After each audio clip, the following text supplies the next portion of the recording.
And welcome back again, ladies and gentlemen, to another exciting episode of the Lost Podcast of Titan, a father and son journey to the sci-fi series that unite our generations, where we commentate over the media that... Well, I don't think this one unites us. I think Papa actually hates this movie. Well, not hate. It's just, and I've got the critics and the box office figures to back me up on this one. Oh, I give not one shit. Well, obviously you don't, but... And I mean, there are films that I like that have performed badly at the box office, so there is that. But I think it could have been better. Okay, listen. Yes, it could have been better, but this is Empire Productions. Like, they had $20 and a hooker from around the corner. Like, come on. Oh. Ladies and gentlemen, today we are watching one of my favorite movies. I shall set the scene for you. This came out in movie theaters. I had no idea. Papa just one day said, "Come on, we're going to go to the movies." Is Mama coming? No, Mama's not coming. Mama was probably wiser in that regard for the. But I was just keep in mind that your mama is addicted to TV shows about redoing apartments. So. Listen. Those are on in waiting rooms around the country, and I'm always amazed that, it's, what is your job? I collect antique artisanal bottle caps. The budget for my house is $3 million. And the audience goes into orgasms or something. Yeah, I know. Oh, aside, ladies and gentlemen, have you actually ever heard the scandals about those shows? The fact that no, I haven't, but it would not surprise me. Like they never it's completely unreal, by the way. But when they're looking in houses, they're looking in their friends' houses, and it's all a charade. It's all fake. Oh, I know, shock. But anyway, back to the stories. So. I am a young, wide-eyed lad with fresh, hot popcorn and a drink, and all of a sudden, I spend the next hour and some change watching robots beat the ever-living shit out of each other. So this was fan-fucking-tastic. We are watching Robot Jox. We decided to just grab it really quickly because it was on Amazon Prime. I don't know how long it's going to be on the streaming service there. So if y'all want, just feel free, put us on pause, pull it up, favorite physical media streaming service, or, go on the Barbary Coast, grab it there, and come back to us when you're ready. Okay, before we do that, there is something, it has been weighing heavily on my mind. I made a rather big boo-boo yesterday in our previous... In the Invaders from Mars from 1986, the critically blockbuster smash. What did David Gardner do? Was he gotten? Well, it's not necessarily David Gardner. It's just we had been making comments on the Coneheads. Yeah, she wasn't Conehead. Well, no, yeah. Well, actually she was, but I had the wrong Conehead. Lorraine Newman, who played the mother, was not Primat. Jane Curtin played Primat in the Conehead sketches. Lorraine Newman played the daughter, Connie. Oh. And I mean, that the guilt from that haunted the rest of my day and my nights. How dare you, sir? I know. I pride myself on trying to deliver accurate information to our loyal followers. They were tossing. They slept soundly under the watchful and knowing gaze of your knowledge. So now they can. I'm trying to lessen the chance of them writing us at lostpodcast@titan@gmail.com. calling me scum, trash, spitting on an effigy. You didn't want to watch Pacific Rim, and I want to send you an email calling you scum and trash. I'll watch Pacific Rim if you want to do that sometime in the future. You still haven't watched Love, Death, and Robots. All right, this is Robot Jox, which as the opening feature to our Let's Drag All of Papa's Sins out into the floor, and just, there's my heart. Just stomp on that, mother. Anyway, we're going to be starting in 3, 2, 1, play. Roar. Thank goodness, a distraction. Sometimes I think if it wasn't for film studios going under, MGM wouldn't have a film library. Oh, it's a fair point.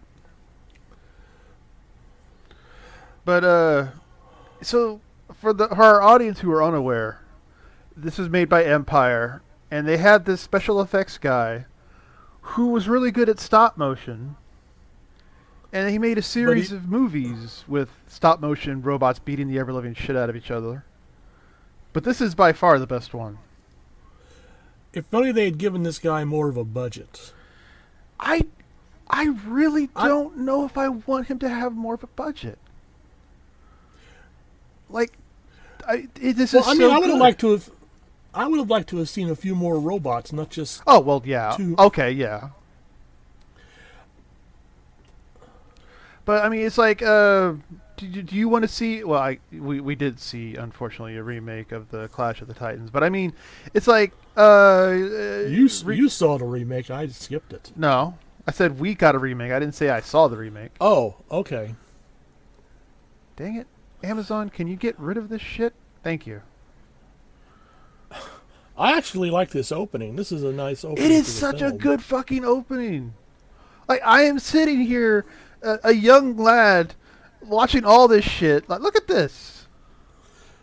It's kind of like the opening of the Terminator. Yeah, pretty much.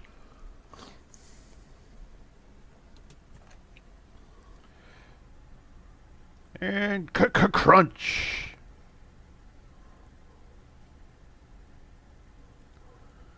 And of course, these are all the evil commie bastards. I forget.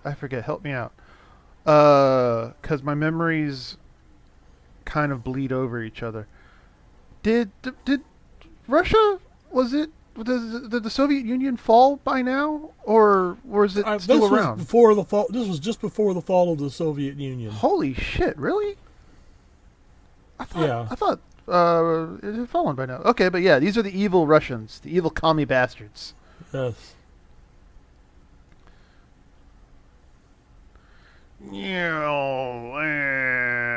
Crunch. So I guess having rules and such don't really make too much of a difference. Well, it's kind of like, the Geneva Convention with war doesn't really. It's like, we're not supposed to use white phosphorus, but oops.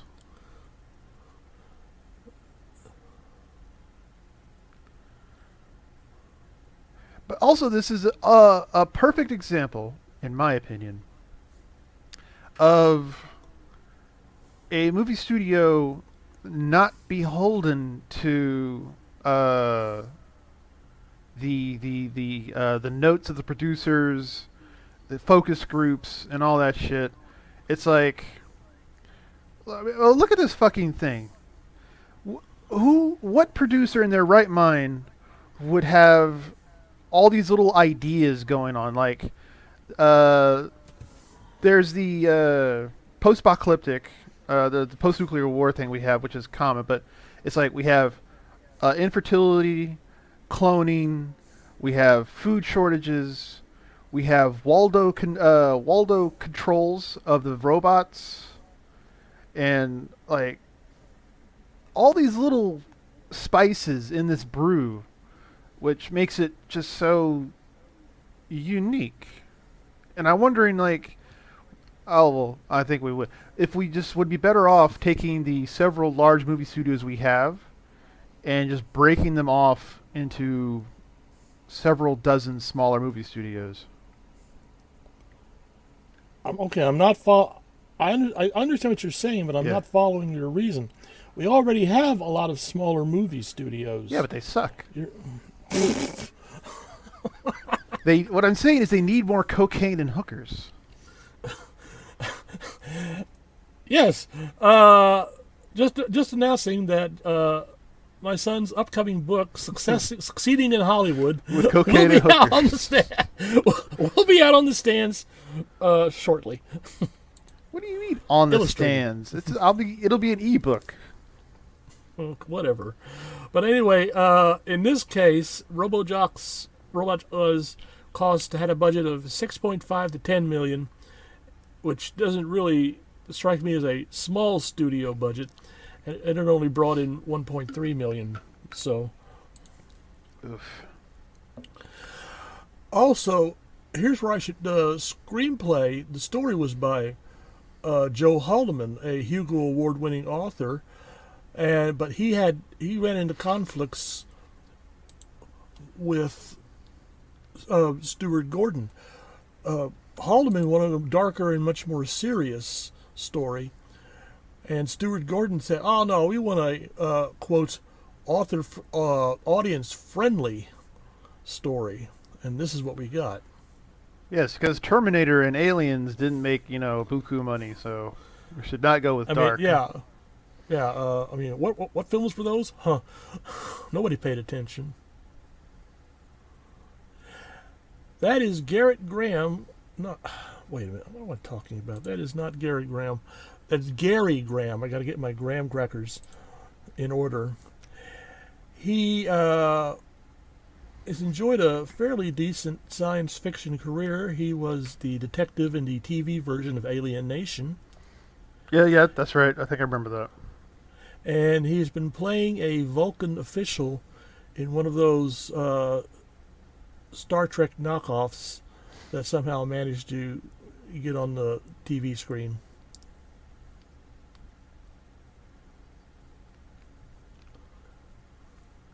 Oh damn! I had a thought and I lost it. God damn it! She looks familiar. Yeah, she was probably in some other movies. But I mean, if you want to see a movie with an even lower budget and probably even lower box office ranking, and you want to see almost every fucking character from Deep Space Nine playing their characters from Deep Space Nine but in different makeup, then we have to watch Arena. Do we really have to? Yes, it's on YouTube. I don't think it's one of those movies where no buying it, no. But no, we don't have to watch Arena because that movie's rough, really rough. Oh wait, also it has Ivanova from Babylon 5.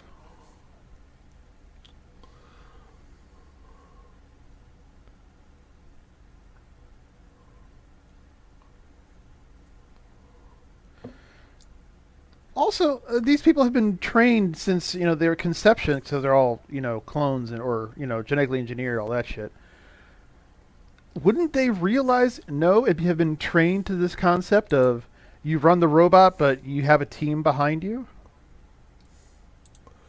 Yeah, that great big mission control operation.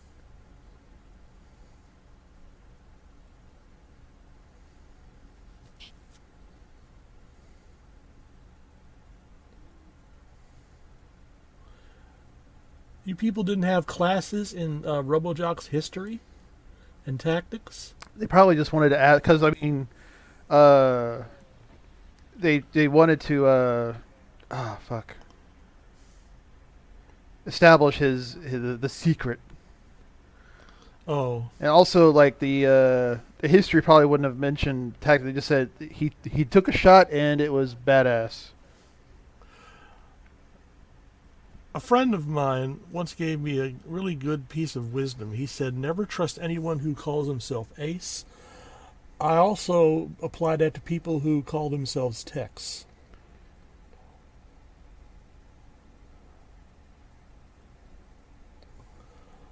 But Gary Graham has been one of those people who, when he gets a science fiction role, he takes it seriously. Oh, yeah.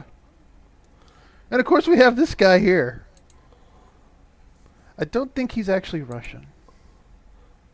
He was German-born, living in Canada.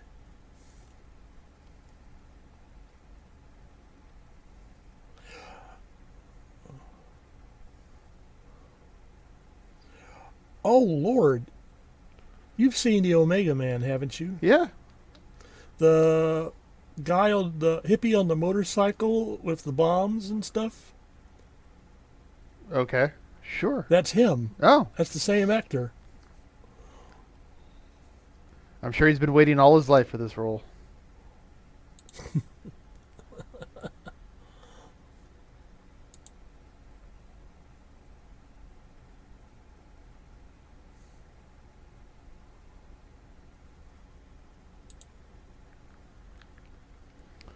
Dun, dun, dun, dun.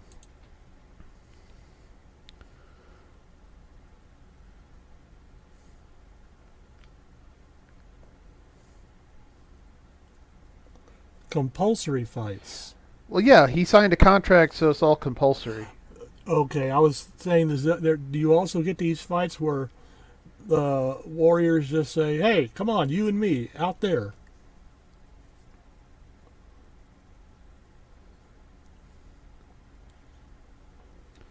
Also, as an aside, you notice how much I enjoyed the movie. You snuck me a copy of the paperback book, which I read voraciously. I snuck you a copy of the paperback book? Yes, because Mama was insisting on having me read just the most boring tripe. That doesn't work. You have...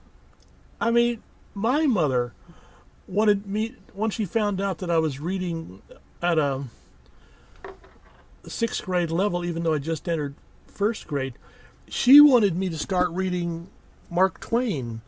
You know, Huckleberry Finn and stuff. And I do appreciate those books. Later on, I learned to just devour Mark Twain. But back when I was a 1st grader, I wanted, Zip Zip Goes to Venus and stuff like that. Zip Zip Goes to Venus. Yeah, they called the alien Zip Zip because they couldn't pronounce his full Martian name, and he had to, while he was speaking English, he occasionally made the zipping sound in order to blow off excess energy.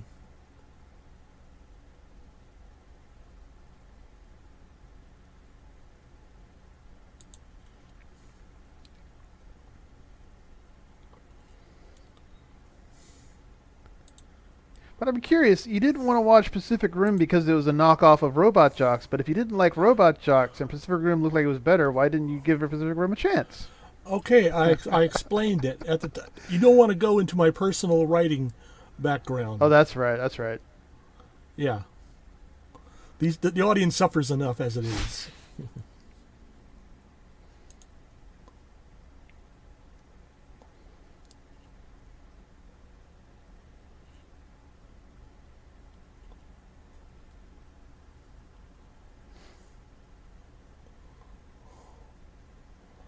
Yeah, don't get cautious, boy. That's right, boy. Listen to the redneck in the cowboy hat.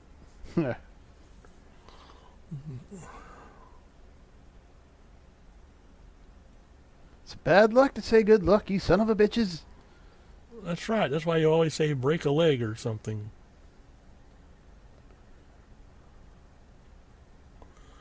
Wow. Yep.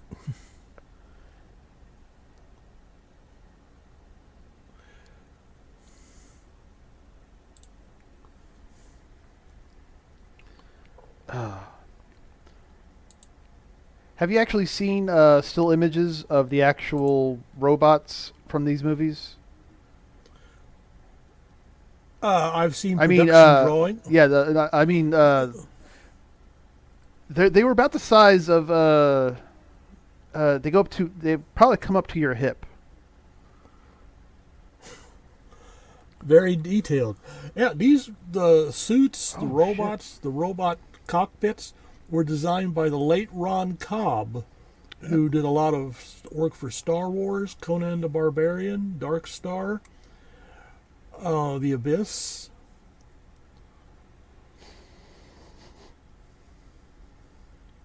I mean, I would have loved to have a... oh, wait. Is there a model kit? Oh, there is. Wait. Uh-oh. What is this? Are there any die-cast figures? I don't know, but there's a model kit, Japanese only, unfortunately. Yeah.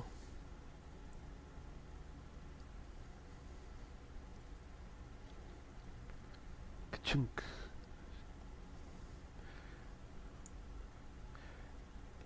But yeah, I mean, like a movie studio would have just had him sitting down somewhere. They wouldn't have gone down this route. Yeah. Either Haldeman or Cobb realized that this would be the way to handle a walking robot or a powered suit.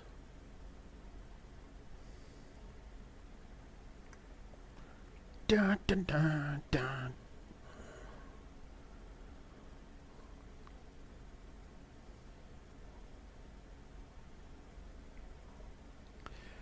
Now, granted, there's only like what 3 robot fights, really?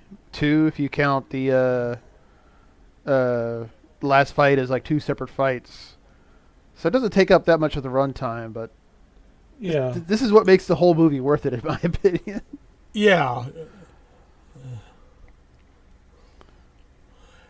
Look, people wearing face masks outdoors and close together. Amazing, these future concepts. Yep. Fortunately, we live in the real world.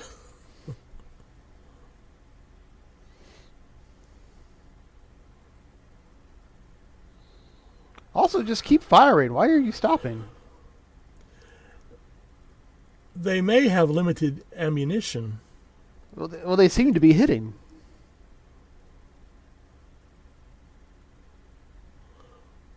He may have armor. Well, you want to get rid of that. Yes, I hope we got a lot of Mech Warrior and players, watching this with us.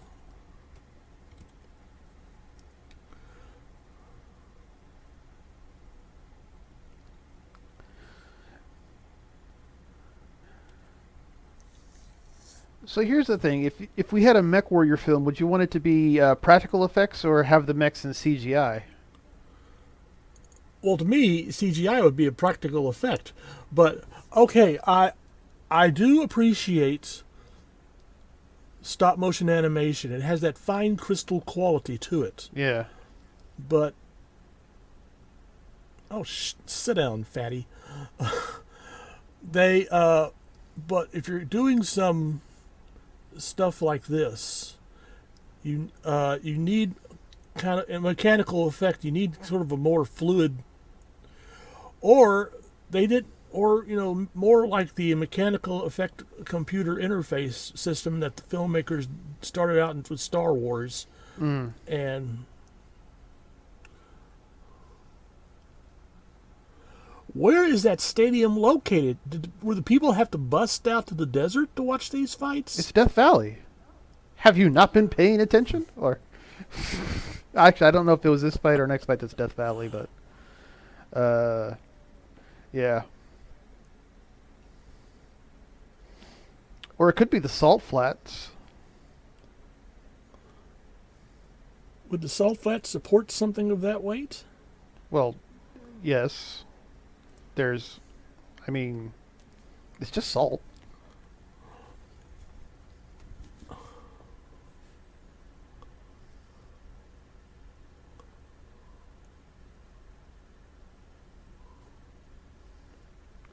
Also, like he wasn't braced at all in that Waldo contraption that I could see. So he basically just being shook around like a rock in a tin can. You would have thought they'd have more of a safety harness. Yeah.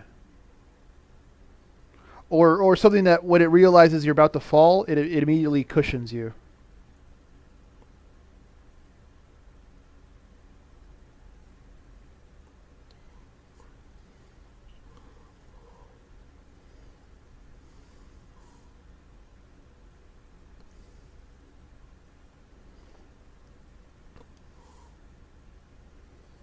Well, this is kind of silly, to be honest. It is kind of silly. That's why there are some sports which should not be watched at the actual stadium. Or at all. Yeah. But and I'm probably go ahead. Go ahead. No, go ahead. No, I'm probably going to get yelled at for this, but Rabble. I imagine I imagine this is the unmentioned secret reason why so many people go to NASCAR races. They're waiting for a major crash to happen. Yeah, I'm sorry. I've never really understood the appeal of, they're coming around the corner and they're slightly turning left. Still turning left. And it's a straightaway. Wait, I wonder what's going to happen. They are going to turn left. Amazing, ladies and gentlemen. It's like watching golf.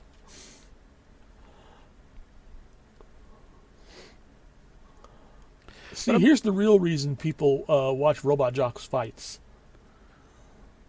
To get smushed?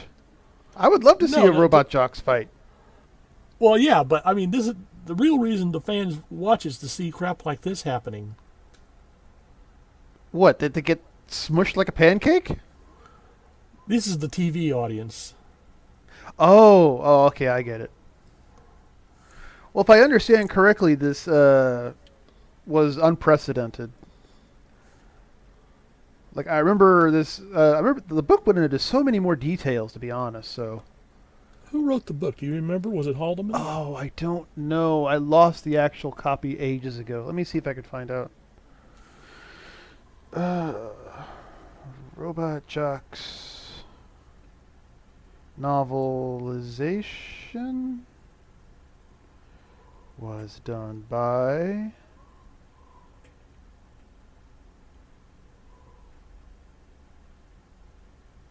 could you please just give me God damn it, really? Here we go. This was written by novel by Robert Thurston based on the screenplay by Joe Haldeman and Dennis Paoli. Okay. Holy fucking shit. All right. I'll take your word for it. Or what am I missing here?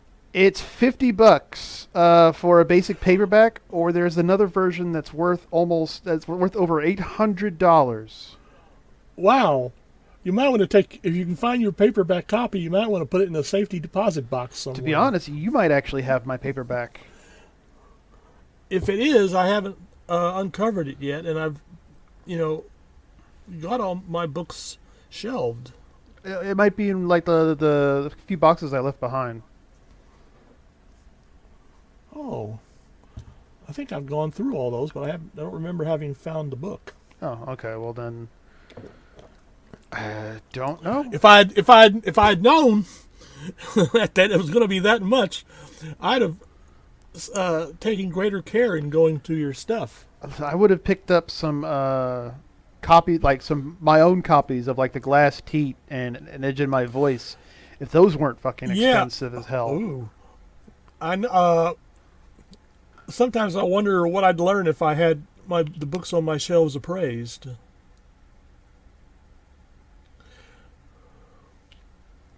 Well, don't you have a list of your books? Way in the bright beginning, when I was trying to organize my library, I was keeping records of the books. And that project got lost in the shuffle. Also, ladies and gentlemen, it'll be about an hour before we see robots fight again, so we're just probably going to be talking. Yeah, open conversation. Just forget all this crap. Oh, God. We should just...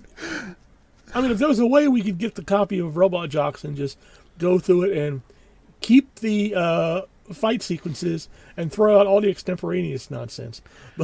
I'm fairly certain there's like YouTube. Like, I don't watch the Godzilla or the King Kong films in the movie theaters because, no, fuck you, no. I'm not spending $20 for 5 minutes of film. So I just wait a few months and then I'll watch the compilation on YouTube. Yeah.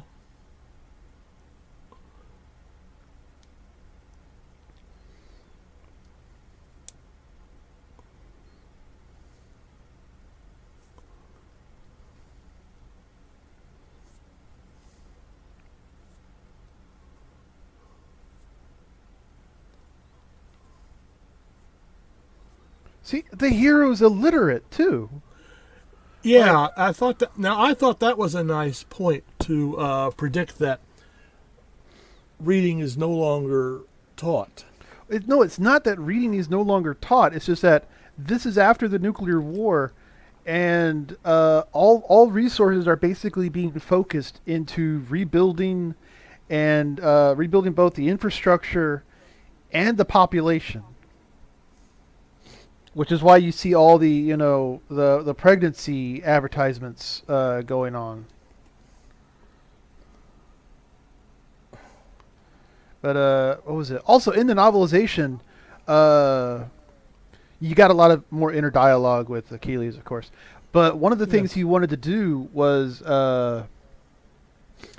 he obviously felt very embarrassed about being illiterate. So what he wanted to do was, as soon as he finished his contract, got his payout, all that stuff, he wanted to go back to college, or back to school, go to college, and then become an English professor, specifically as a fuck you to everyone who thought he was an idiot.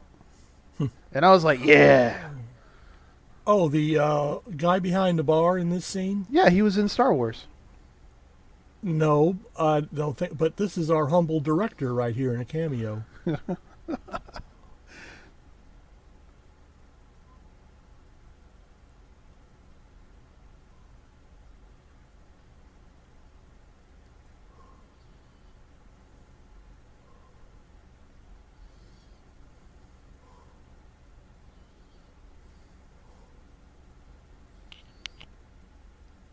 Oh, God.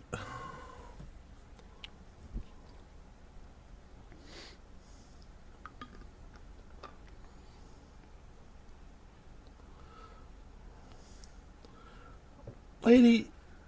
Also, why did Alexander fire that fist? It was going nowhere near Achilles. Achilles had to, get up and rush towards it.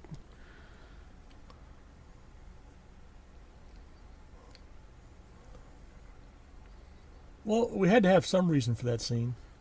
It could have been done better. True. Conflict. Drama.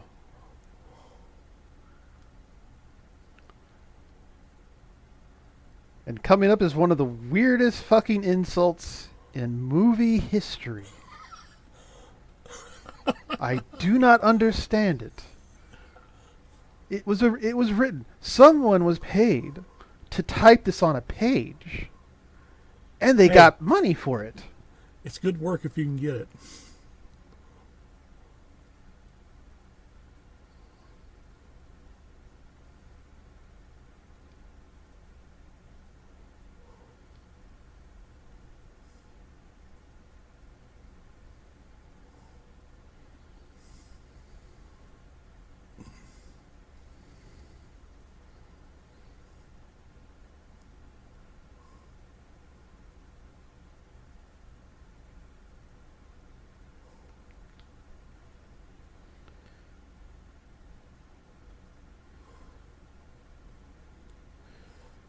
Oh wait, did I miss the insult? Did he say that you make my vodka taste like blood? No, I did not hear that. Oh.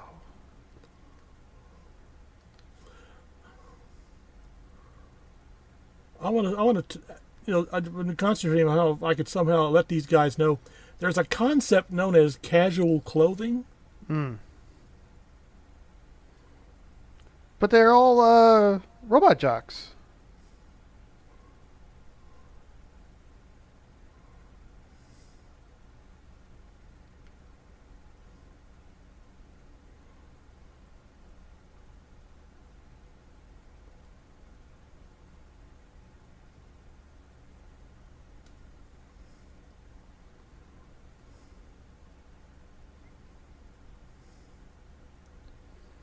Okay, that must be. Is there another bar scene?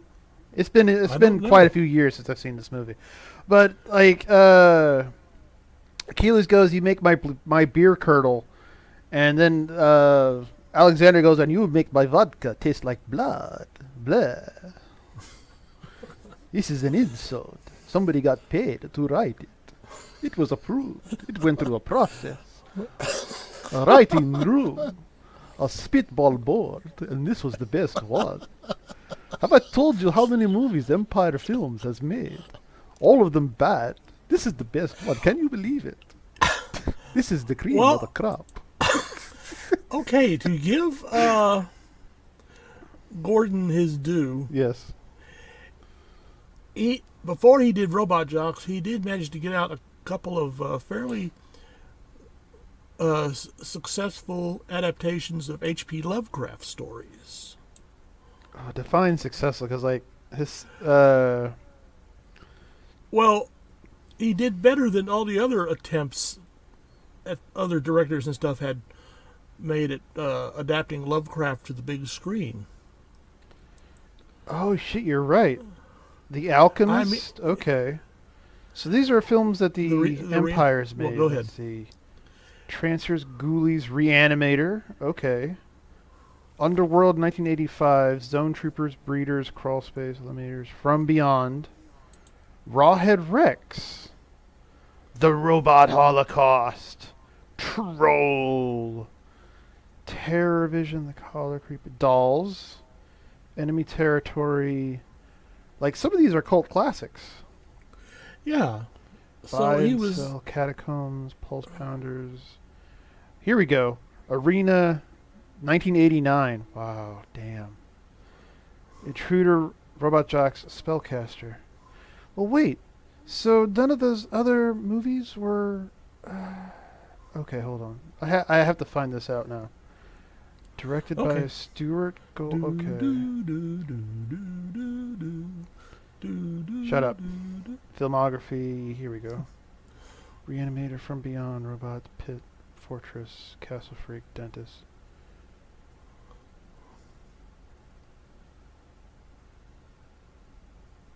Huh. He did King of the Ants? Damn. I have never seen King of the Ants. You do not want to see King of the Ants. That is a really fucked up film. You know, did you mean Empire of the Ants? Maybe. Hold on. Let me go back to that. No, King of the Ants. Okay.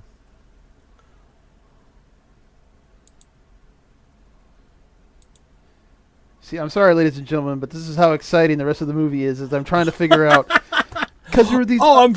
there was these other robot movies, but apparently they were not known for... They were not part of Empire.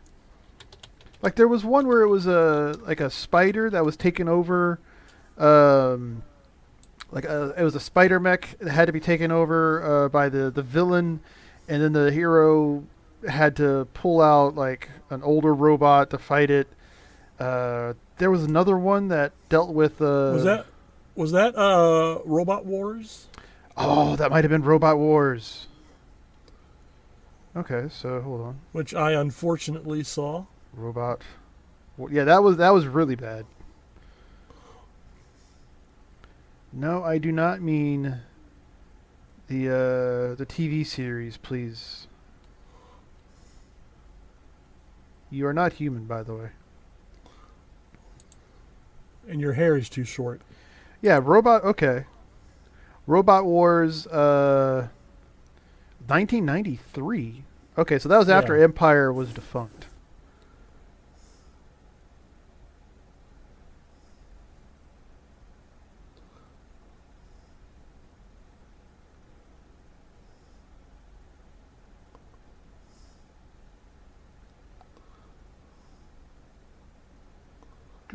Oh. Can't find it. But there's also another one called Crash and Burn, which has almost the same robot, I think. I've heard of that, but it has very little of the actual robot. Most of it is being repaired throughout most of the film, and comes to basically save the day at the end. And it also deals with water shortage.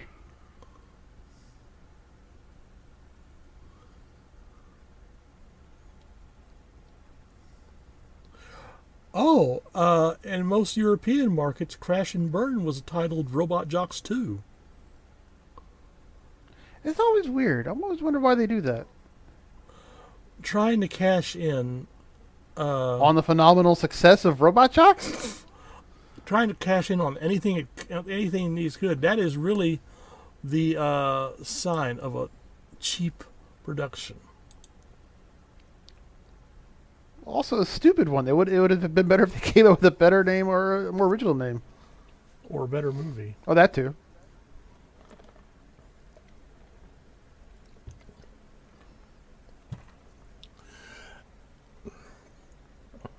I mean, if you want to do an effects-heavy science fiction film or horror film, and if your effects technology available effects department is not up to the task, find something else to do. Go live with discuss the story into production while carefully looking at your budget. Yeah. Look at the original Invasion of the Body Snatchers. That had the special effects budget. Yeah, that had the special effects budget of a box lunch. But they managed to make good use of what they had at their budget and a film that still scared. My goodness. Well, I mean, speaking of excellent special effects, but that film still scares the bejesus out of me. Well, it's what they were forced to do. It's like they didn't have any budget for, the actual aliens. See, here's a case where I think a larger budget would have ruined the film. Oh, yeah, okay, I see what you're saying. Yeah. I'm always impressed by a director who can take cheap production values and make an excellent film. Speaking of cheap production values... What? What's wrong with this? It's not working. It's a self-driving car. Come on. On little wimpy hover jets. Listen. I mean, what? Okay, what if when making the first Star Wars film, George Lucas had actually had jet exhaust and such coming out of Luke's land speeder? It would have looked silly. So instead, he smeared Vaseline on the bottom of the frame. Or whatever he did. But yes, but we ended up with a better overall effect. I also like how coward's misspelled. Yeah, I mean, for illiterate society, if you're in a literate society, you shouldn't try, writing insults on things.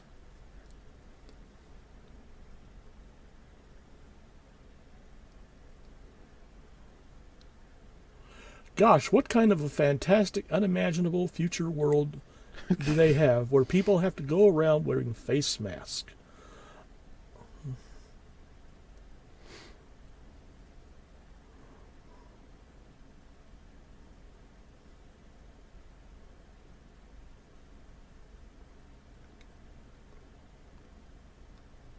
Now that's a writing studio.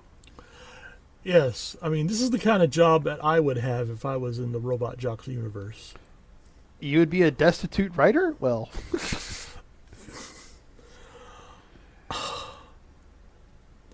he is destitute. Like, at least that was the implication in the book. If this is destitute, I'll take destitute. The government is paying them for the kids. Or I'd be someone like the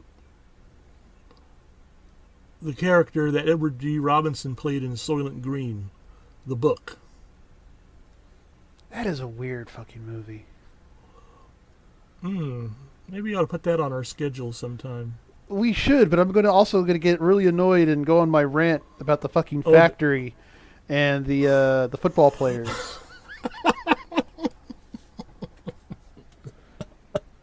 Like okay, ladies and gentlemen, I'm sorry if this is a spoiler for you, but Soylent Green is people, and the idea that it was a surprise is fucking mind-blowing. I mean, you felt that more people should have twigged to the yes big surprise. Yeah. I mean, hello. There was where are all these people? We're discussing totally Korean now, people. Where are all these people fucking going? They are scooping people up with a bulldozer as part of riot control. Hundreds, thousands, possibly millions of people are just, poofing. No bodies, no nothing. And by the way, we have these new protein chips. Don't ask where they came from. It's from green plankton, not red plankton. Or yellow plankton. Or yellow plankton. I'm surprised that when that movie came out, no one got the notion to release crackers or something like that with food coloring. Also, okay, this is fucking stupid. I don't see how this helps them, do Robot Jox shit. But and apparently it wasn't stupid enough to where they keep the Star Trek Next Generation crew from practically redoing this thing in one of their first season episodes. In one of the really bad first season episodes. That should have been a dead giveaway. Well, I mean, what was it? The first 2 or 3 seasons would have been completely resolved if they just jettisoned the holodeck, right? And Wesley Crusher. Wesley Crusher wasn't in Voyager. No, I'm not talking about Voyager. I'm talking about the Next Generation. Oh, I'm sorry. I thought you were talking about Voyager. Oh, no. Oh, you're right. Yes. That was the... Oh, God. That was the really racist episode. Oh, yes. My God. I keep wiping that... injury, it was badly written. Oh, that always makes sense. I mean, I don't know how you could write racism to make it entertainment, but unless, you're doing Mel Brooks. In the Heat of the Night. Yeah, Mel Brooks. Or In the Heat of the Night. That is also such a good fucking movie. Oh, damn. Now I lost my train of thought. What was I going to say? I was going to say something. What was I saying? Let's see. The exercise in the gym was fucking stupid. Oh, yeah. So, there's like a protein drink shake. It's supposed to be a complete meal replacement and lots of nutrition, blah, blah, blah, blah, blah. They call it Soylent, but they don't lean into it at all. Oh, okay. They could have leaned into it. Like, they could have just been like, Soylent, it's good for you. It's good It's what's in you. Try it. It's the drink with a little body in it. But they have vanilla flavor, chocolate. They should have just been like, and here's a green for no reason. It's good for you. Don't ask questions. Just enjoy. Let me guess. This is sold in California. No, this is online. You can buy it anywhere.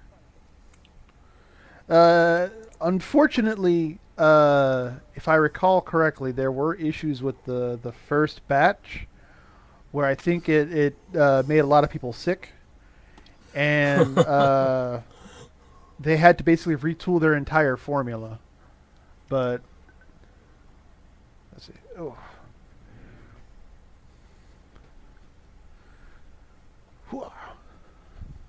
I wonder why Tex is so concerned about the new weapons. Shock. Kind of makes you think, doesn't it? Also, what color is his hat? Yeah, see? Now that should have been the dead giveaway.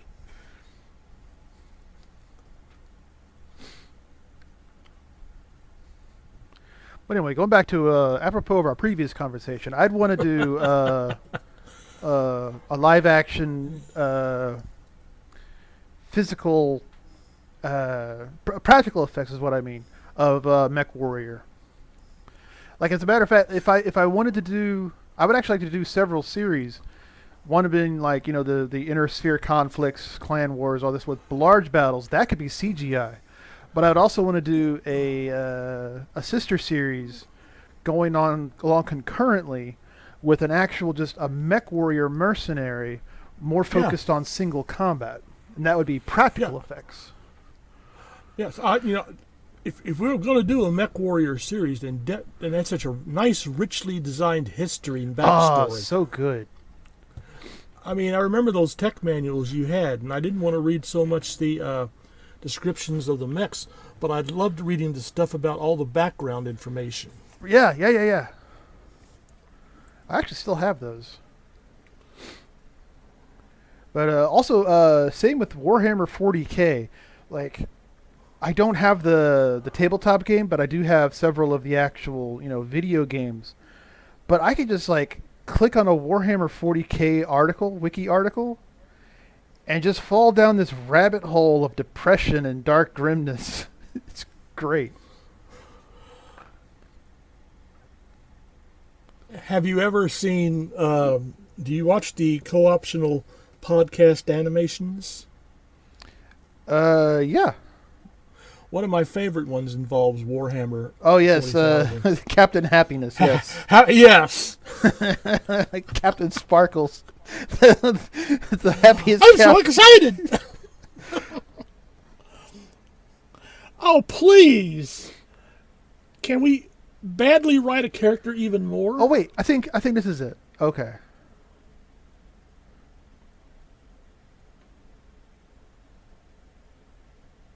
Well, it's coming up anyway, so there's the second bar scene. Very glad.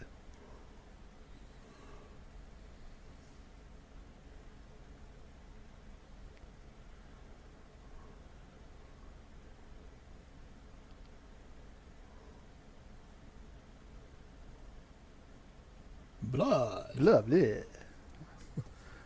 I wonder if he played a vampire in one of his movies.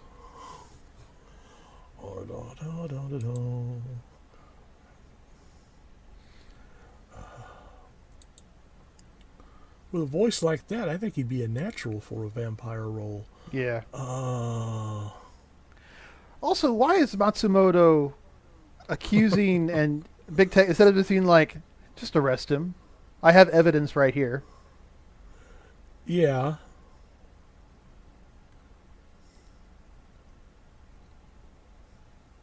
Oh wait, no. Okay, Big Tex came up with the. Big Tex came to see him, and now he's just going to reveal it.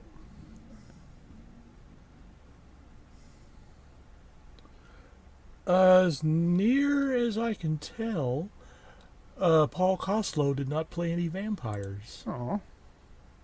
Yeah, I know. Aww. Let's see, is he still alive? No, damn it, he's dead. I was going to write him a fan letter saying, please play a vampire. Blah. He might be on, he might have been on the Cameo site, and you can pay him $50 to give you a short message.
Blah diddy blah diddy blah. Blah diddy blah diddy blah. He's wanting to try and get a real solid confession on video. Well, yeah. Also, if someone's pointing a gun right at my head, I'd stall like a you-know-what.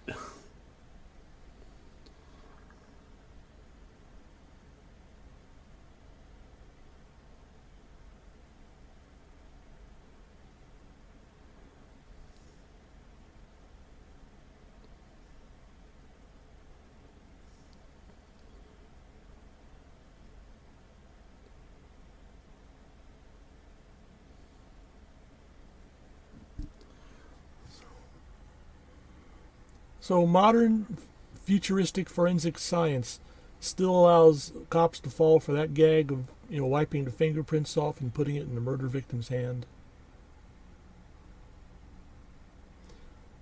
Well, I mean, they wouldn't investigate that much. It's been verified by the hero of the market, Tex Conway.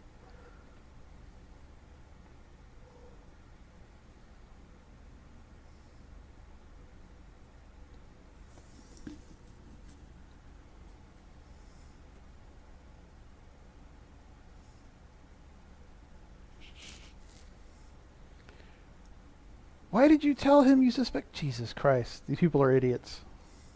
I know.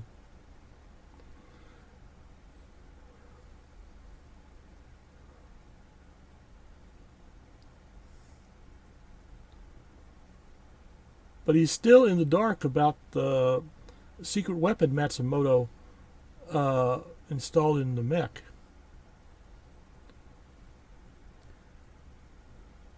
Well, yeah, but also, like the people who installed it would probably have an idea of what it's supposed to be doing. True. Uh-oh.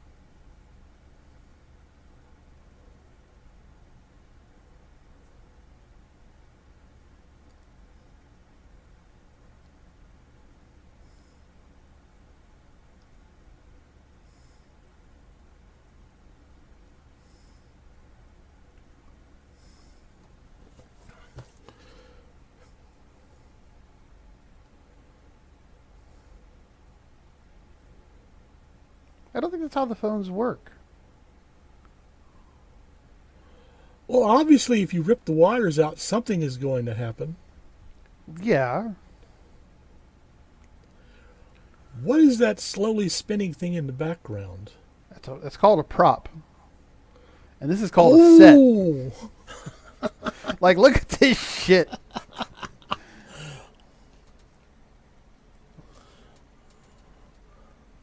All right, what was underneath the table that caused it to explode?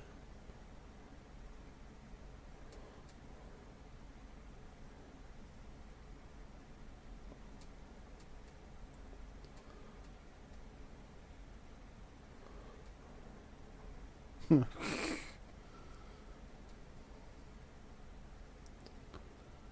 a minute, that's a guy. Hold on.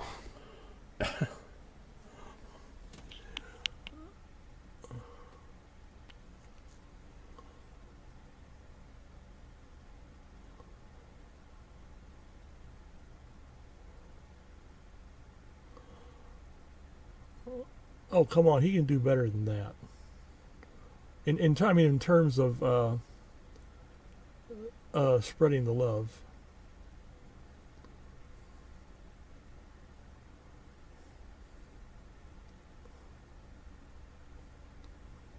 That was easy. Holy shit. Also, like, Achilles is now a foot shorter and has curves. I was going to say, curves? Really? Well, more curves than before.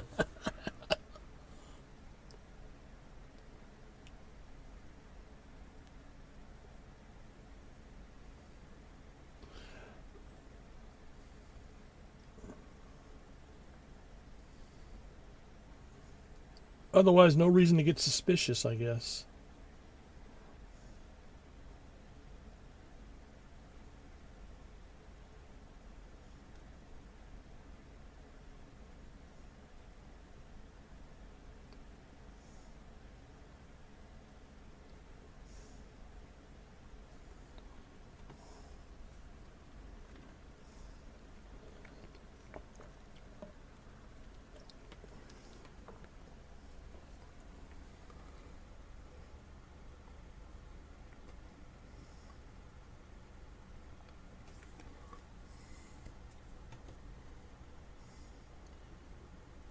But actually, I'm kind of surprised we haven't had a Warhammer 40K film, considering how much Gearbox software, Game Shop, whatever. The people who owe the fucking thing seem to be willing to give out licenses. Actually, I'm kind of surprised too. I mean, ever since the success of the Harry Potter franchise films, people have been falling all over themselves trying to look for another multi-part franchise to turn into films. Yeah, I mean, like we have fan films on YouTube, which is just like one guy on his computer that are fantastic. So imagine a studio. Yeah. I've been watching a lot of short animated films on YouTube, and also there's this one channel that's running or fan trailers for upcoming films, cleverly using footage from existing productions. And I still want to see that Grayson fan film dealing with an older Robin. Oh, that one, yeah. There's a one that I think the channel was called Classy Hands. I don't know if they do this anymore, but they used to re-edit, or they used to make completely new trailers of movies and completely change the tone of the film. Like they turned Ferris Bueller's Day Off into a schizophrenic study, and Mary Poppins into a demonic invasion. And what was the other one? Mrs. Doubtfire into a thriller, like a horror thriller.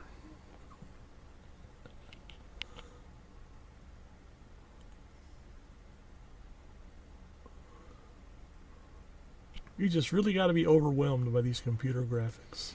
Listen, it was 1989 apparently. We should be impressed that they have computer graphics. I mean, I remember being totally knocked out by The Last Starfighter. Well, that was because it was locally made on the local Cray computer.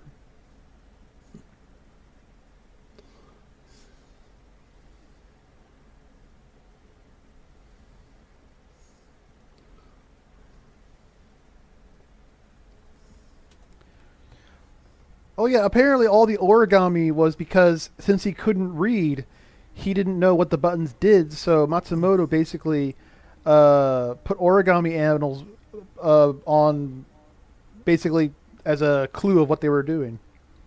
Yeah, nice touch.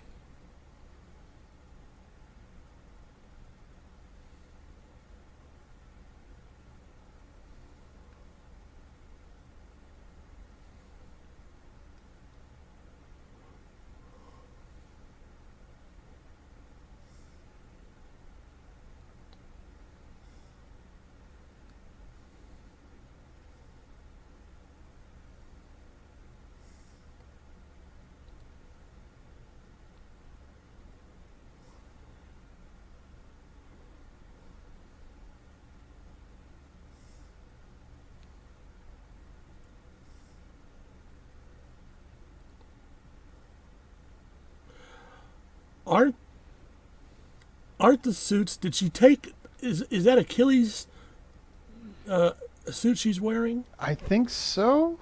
Isn't it geared for the individual users? I think it should be, but movie magic. What I'm also confused about is if Big Tex is actually the spy, which he is. Wouldn't he want Athena, the inexperienced Athena, to go up and face Alexander? He's wanting to appear innocent. Mm.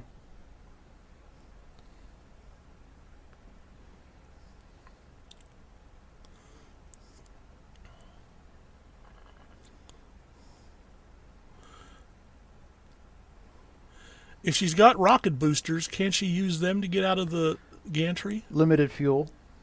Ah, okay. Also, there are people in there, so she might have been, she wants to fight, but she doesn't want to just kill everyone indiscriminately.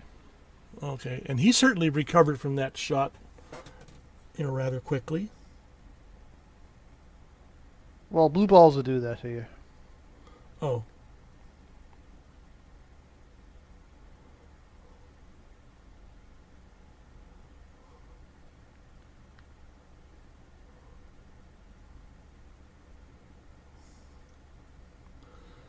I want to see this rule book.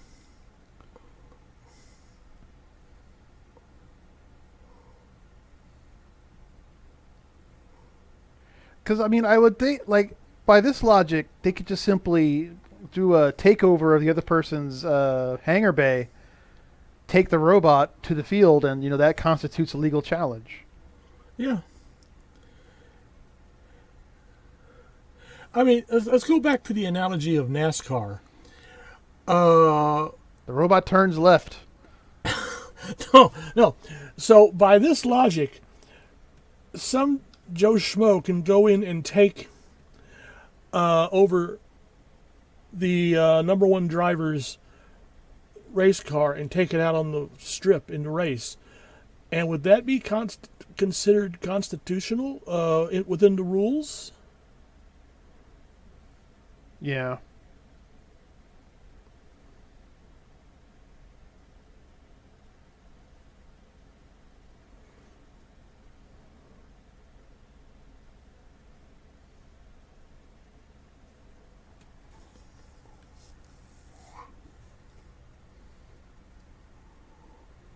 What's this? Oh my god, not Tex! The guy wearing the black hat? No. He's a big beefy redneck. I mean, how can he be evil? Deep in the heart of Texas. And apparently the laser he used was shaped like a 6-shooter by his request.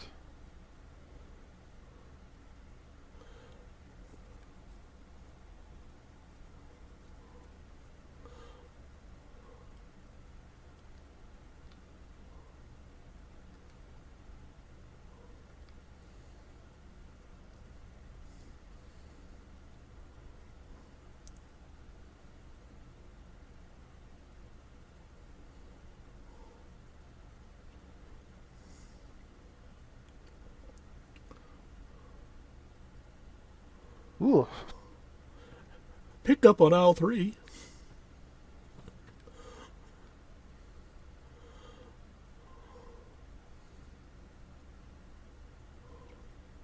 They couldn't go one at a time? How do you mean one at a time? They were trying to go through the door to see what had happened, and they were all stuck in the doorway. Oh.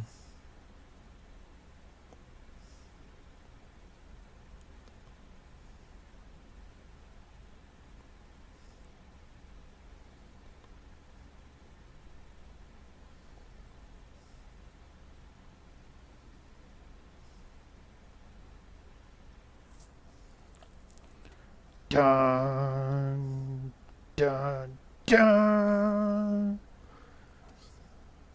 See, the music is also too good for the film as well.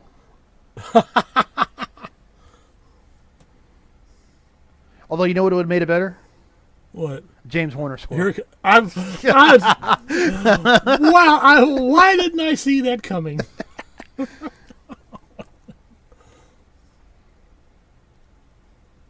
Shut up and use the fucking blinder.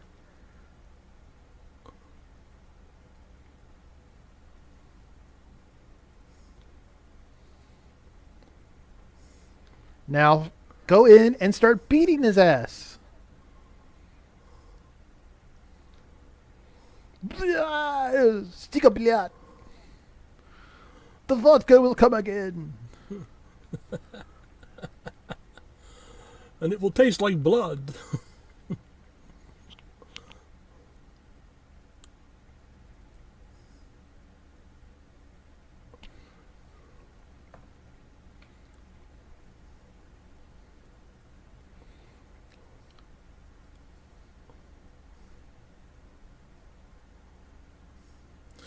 Since everyone seems to be, adapting games into movies, I wonder why no one's tried a movie adaptation of Rock'em Sock'em Robots. You haven't heard of real steel? Okay, you got a point. Wop wop.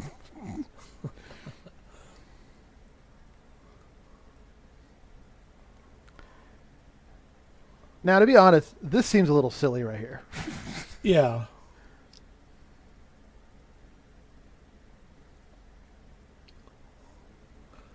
And once again, here's where we really needed a better pilot's harness.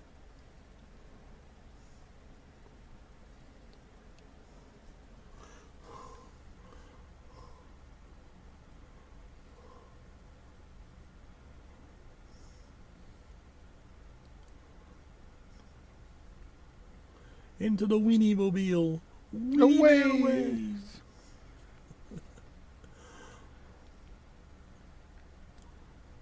See, look at that.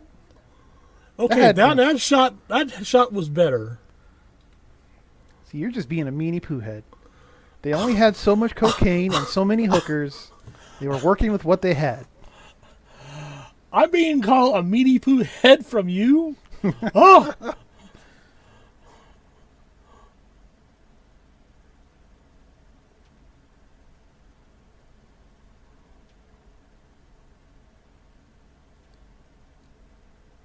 He can't tell that's not Alexander?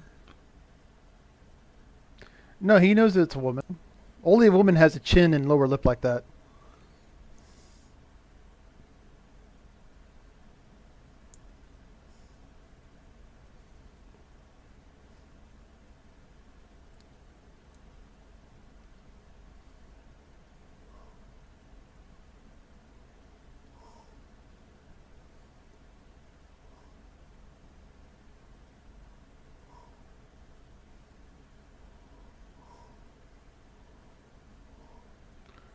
Crush you both like bugs.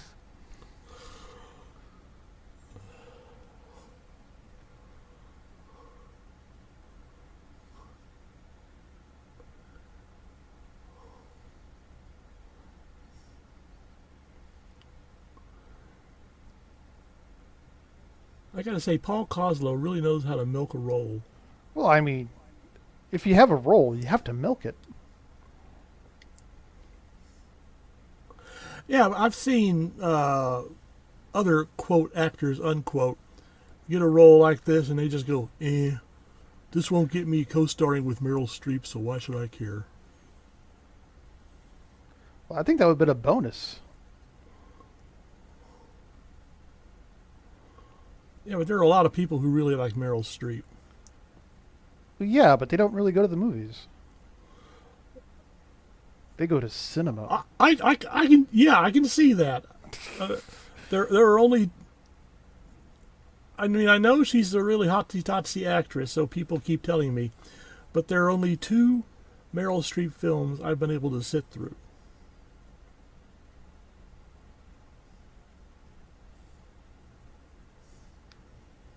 Ka-chunk!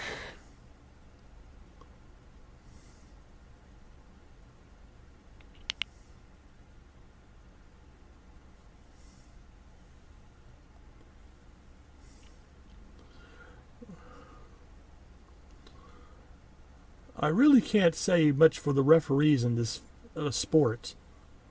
Well, I mean, they have to be neutral. They have to follow the book, etc., etc. Otherwise, it's going to be World War IV. Okay, and what's happening now? So we're going to end up with World... Well, this is Robot Jox. It's just 2 robots. We're going to go with... we're just going to risk war and such for this. And Alexander couldn't move fast enough to stop him from doing that? I'm not really sure what the point of that was. Like in the book, it was that the robots can transform, minimally, like they're in space form here. That was apparently Alexander unfolding himself to become like a larger robot. Which, I mean, congratulations. But And also, what the fucking point is this? Like, how often do the fights turn out to be in space? I mean, is the audience still able to tune into the battle? Maybe. Probably have cameras on the actual robots.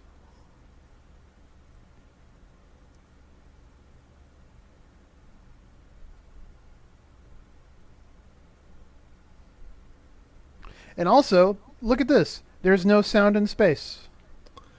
That's true. Good point for this film. Harlan Ellison would be totally on board. Thumbs up all the way. One of the greatest science fiction achievements of our time. That I had no hand in. I had no hand in.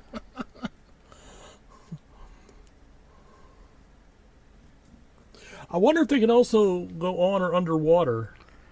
I imagine so. I mean, it would have been a nice bit.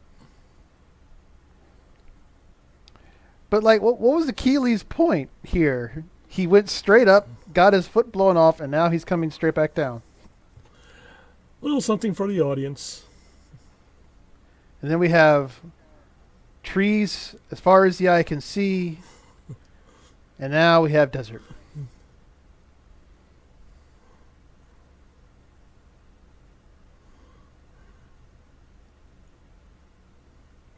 Well, it's like that silly scene in the Doc Savage film where our heroes are heading for the lost city in South America, traveling from New York down to there. And in their journey, they manage to cross every possible kind of landscape that Earth can produce.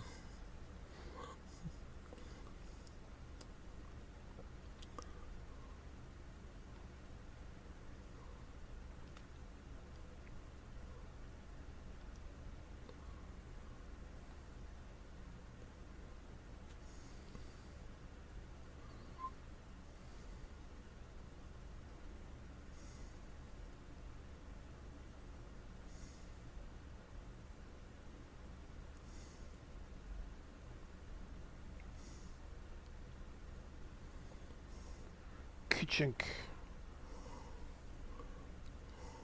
I used to have a Gundam like this. No, it had tracks on its legs and everything. I don't really understood why that was a thing, but... Say, do you still would like to have one of those very large-scale Gundam models kits that you could practically fit yourself into? Oh, I would love it. I got a couple of the master kits. Some of them are like 3/4 of the way built, but I don't really have a place to put them.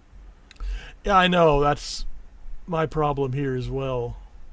I've got a whole box full of unbuilt kits in my closet.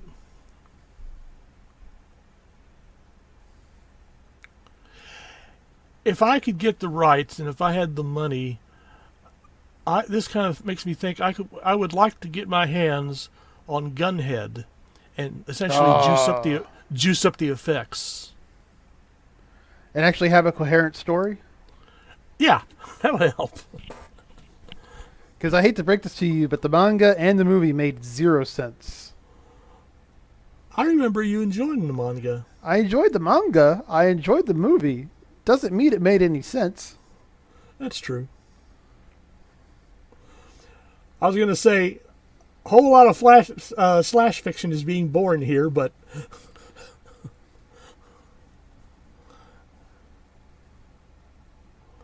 Feeling a little inadequate? More like Sigmund Freud going, you have issues. Yeah, that reminds me, we need to do Tank Girl sometime. Oh, that's such a good movie.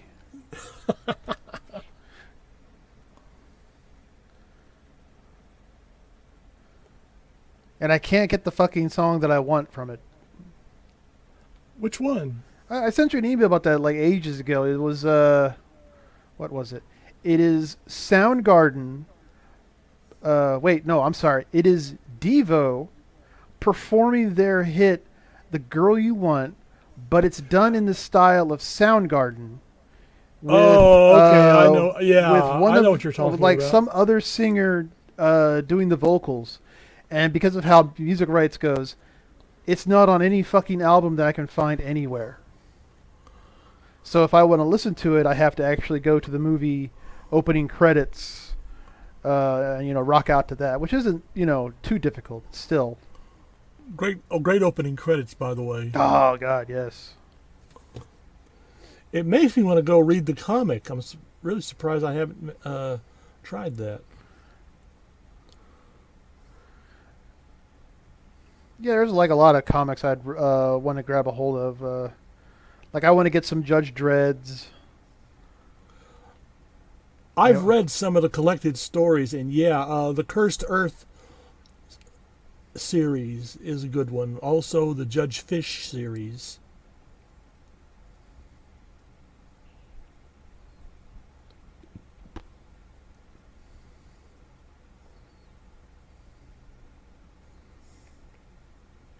That's another like Judge Dredd or Dredd really. Dredd made money. They don't have to make like where's the studios. Oh fucking hell!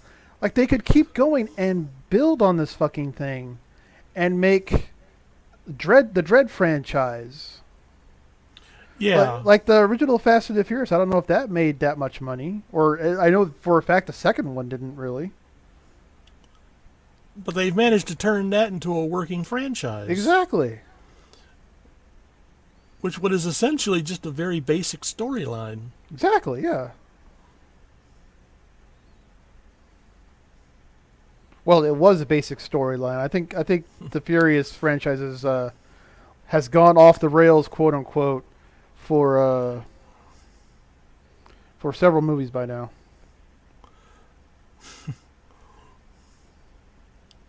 Like I think they're unironically going into space. So really, I haven't kept up with that. I think the last film in that franchise I paid some little attention to was Hobbs and Shaw, a spinoff from that franchise. Oh, I haven't seen that. No, I had seen the first one, and then I saw the second one, and then I bowed out.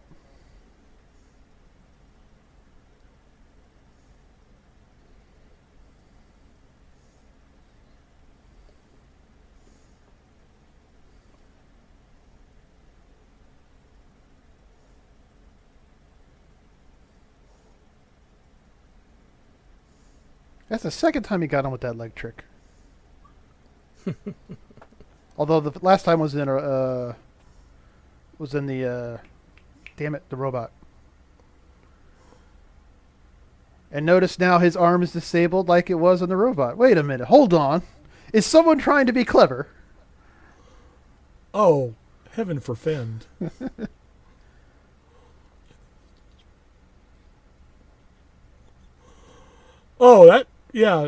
Nice tactical move. Well, he didn't have much choice.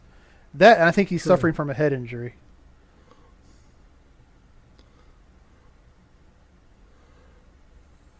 Well, they could have gotten some ribs and had a barbecue cook-off.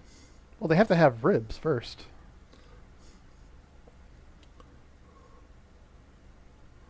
Now these are the ribs of a warrior.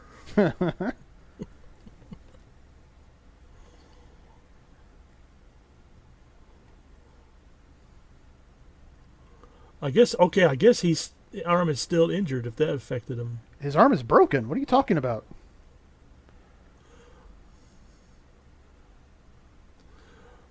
Well, when I had, some of the fingers of my hand broken all those years ago, I was still able to not use them, but work with them until the pain started settling in.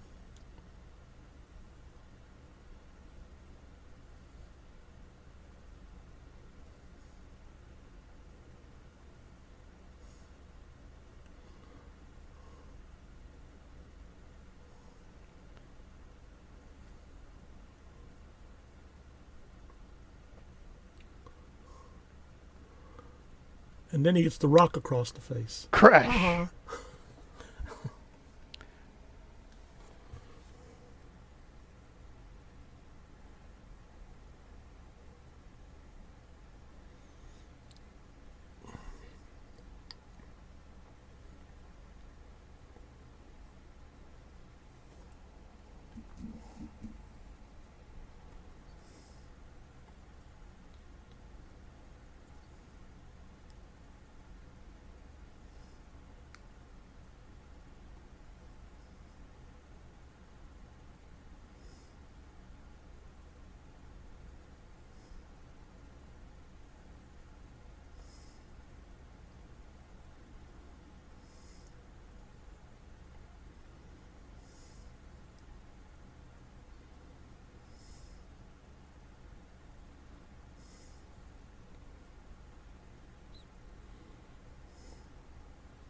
And thus, communism was defeated.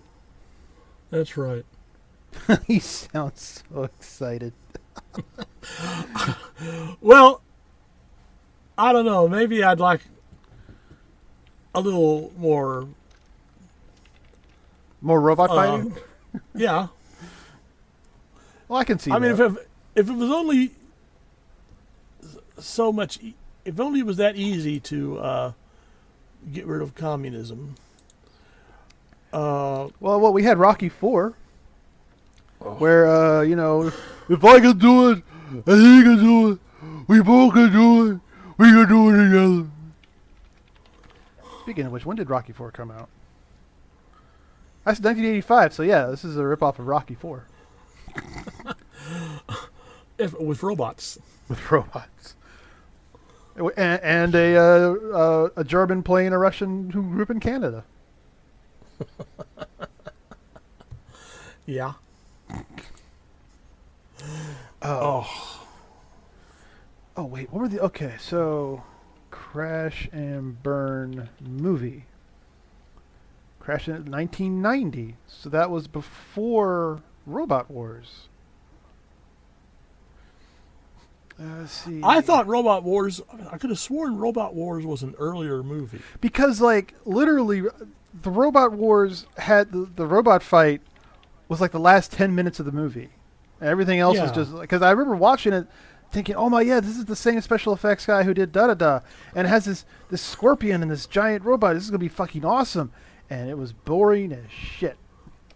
Yeah, we get lied to by the posters. Oh, well, yes. As tradition with hookers and cocaine. Have you ever seen a classic monster movie? I think this was either late 50s or early 60s, called Fiend Without a Face. That sounds familiar. Hold on. Fiend Without a Face.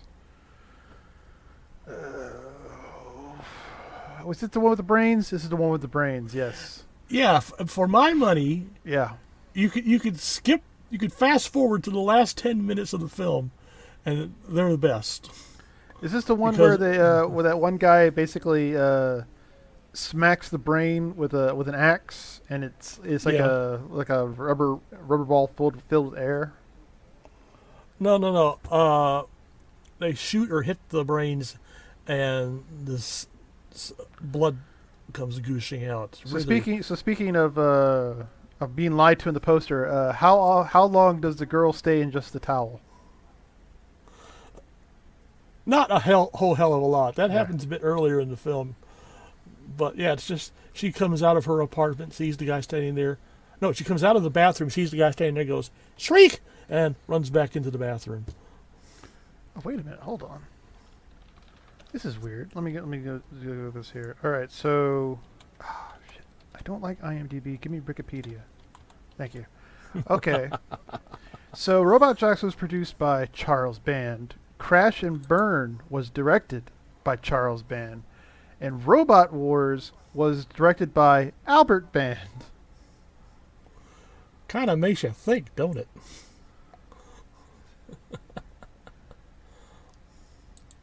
Wait, hold on. Albert Band is Charles Band's father. So basically, it was the kid doing Robot Jox and Crash and Burn, and then Robot Wars was done by the father. This is so weird. Well, you do have dynasties.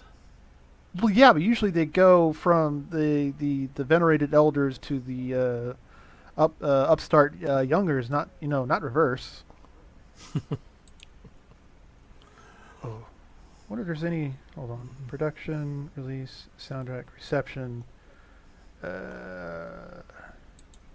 You need to go to Wikipedia for that. Yeah, I got that.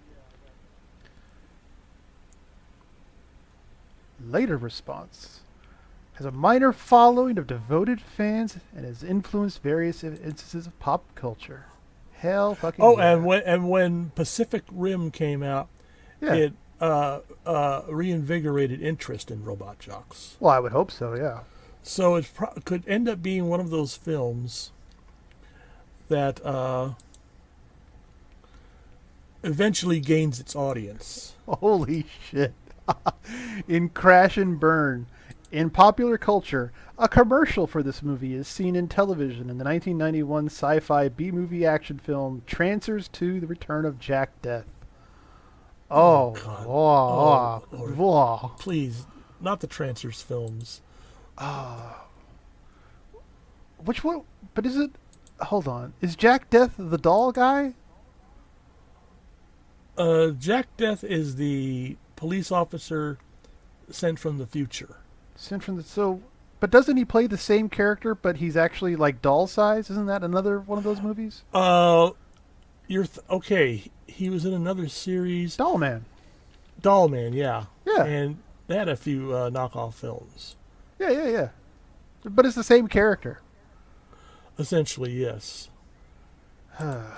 like shrinking him was going to improve things. Well, I mean, you can make that remark about how there are no small roles, only small actors. Boom, boom. But anyway, so we'll go ahead and leave that there, ladies and gentlemen. Next week or next episode. Yeah, that was our Robot Jox film commentary with a lot of other subjects. With oohing and awing over the Robot Jox themselves, and then just like quietly letting the movie play on in the background until it gets to the good parts. But next episode will be Star Trek: The Ultimate Computer. I'm looking forward to it. I haven't seen it in years, so we'll see how good that does. Take care, everybody. Behave.